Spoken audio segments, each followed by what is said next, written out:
Okay. So you're here to do a testimonial. Yes. Which means that you have something to say.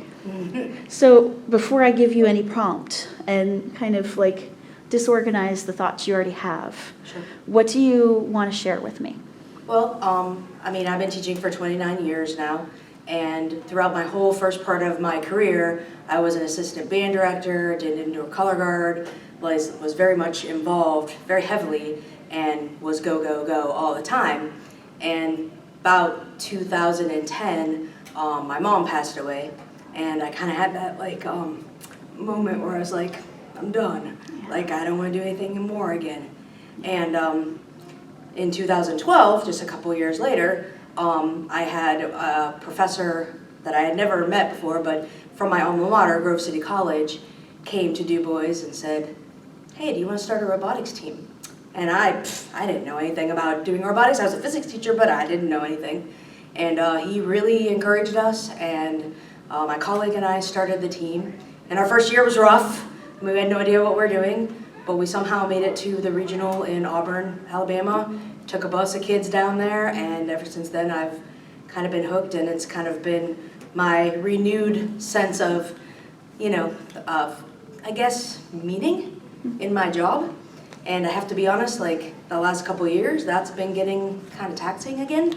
And so I've been kind of looking for something else to come along to reinvigorate me, and I feel like this week has been that for me. Nice. I know we've talked a lot in mentioning passing a lot. Sure. About people who kind of hesitate to come. Yeah.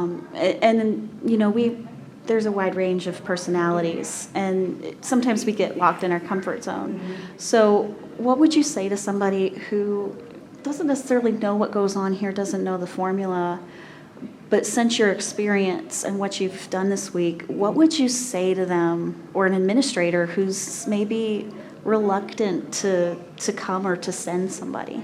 I would say to them, like me personally, I know I've done a lot with STEM, with robotics, stuff of that nature. I try to do a lot with technology, and I know in my head I was reluctant because I was like, hey, what am I going to learn? Mm-hmm. But I would say to them, like, no matter your level, no matter what experience you've had, there's something for you, and it's more about the people that you're meeting and the connections that you're making, and just that safety net, I guess, or that team that's going to allow you to just keep moving forward no matter what.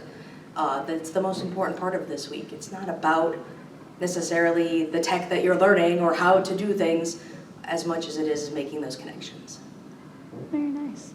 So is there anything that you would like to add? Anything thought-wise that? No, I guess I would add just that I have been charged at my school with helping to bring in the new state steel standards. And so I'm very much looking forward to talking about the Fred method and talking about how that really integrates into what we want to do. And I'm just excited to try to spread some of this stuff to my own teachers, and I hope that we can do it all justice.